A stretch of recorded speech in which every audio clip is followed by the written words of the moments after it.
that make me then? You're a policeman. Christ. Who taught you that technique? A friggin' cheese grater? Really nice to meet you, James. Really enjoyed the film. I thought it was Thank you. fantastic. And obviously you play Bruce Robertson, who is a man with so many bad qualities, it's almost impossible to list. Yeah. So what is your worst quality, in your opinion? What's my worst quality? I'm intolerant of...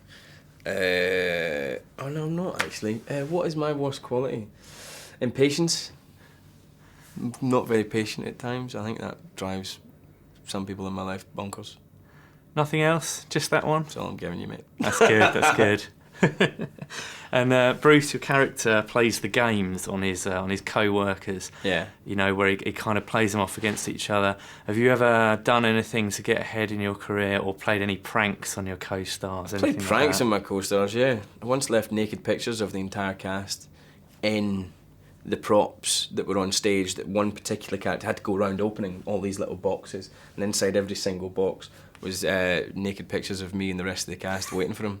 But that wasn't really to get ahead, that was just to get a laugh for myself. But the thing is as well, he kept it together. Me and the other two actors who'd set it all up ended up laughing our heads off and just like messing ourselves up.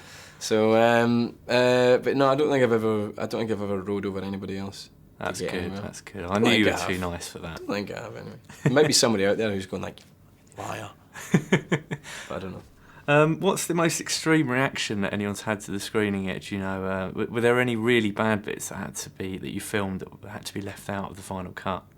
There were two major bits that were left out of the final cut, but that wasn't because we were afraid of offending anybody. There was much more offensive material left in the film, I think, but just because they were narratively holding the film up and slowing the pace down, so they had to go.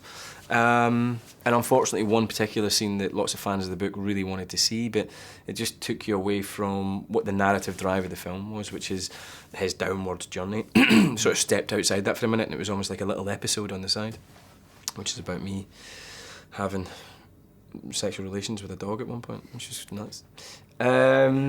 The film, no, the thing that has been surprising to me the most is that more people than I thought would like it really seem to like it, and that the laughter seems to be hearty. And when you sit with a crowd of 400, I was wondering if, you know, maybe people would feel uncomfortable about laughing and stuff, but right from the off, it seems to be a good time had by all, at the same time as being shocked and upset and surprised by things, you know. It was very important for us that we were still trying to make a film that would entertain and would make people laugh, and I'm glad and relieved, but I'm also still surprised that people have gone for it as much as they have that way. Yeah.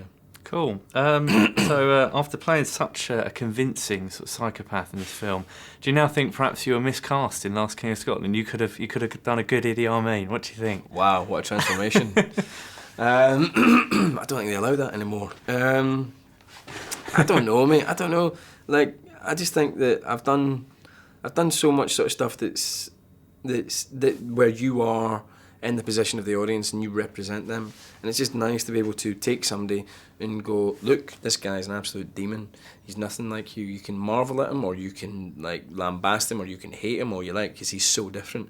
And then throughout the course of the film, go like, you see, he's not different. He's just actually really sick. And you're still right to not forgive him, but if you've got any kind of humanity, hopefully we've elicited some kind of empathetic emotion from you, you know? Cool. And finally, you're going to star in the next X-Men film next year. What's the most exciting thing that you can tell us about that at the moment? I've got a brilliant Barnet and some amazing 70s costumes. I get to appear in a scene with Sir Patrick Stewart, which is brilliant.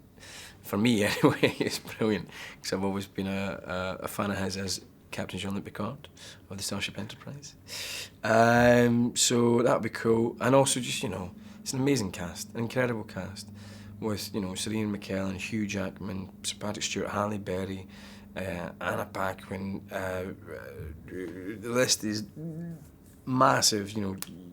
Michael Fassbender, Jennifer Lawrence, and Nick Holt, and I mean, really brilliant. So that alone for me would make me go and see a film. I think it's going to be the most epic X-Men yet. Brilliant. Thank you very much. Thank you. Cheers, man. Nice.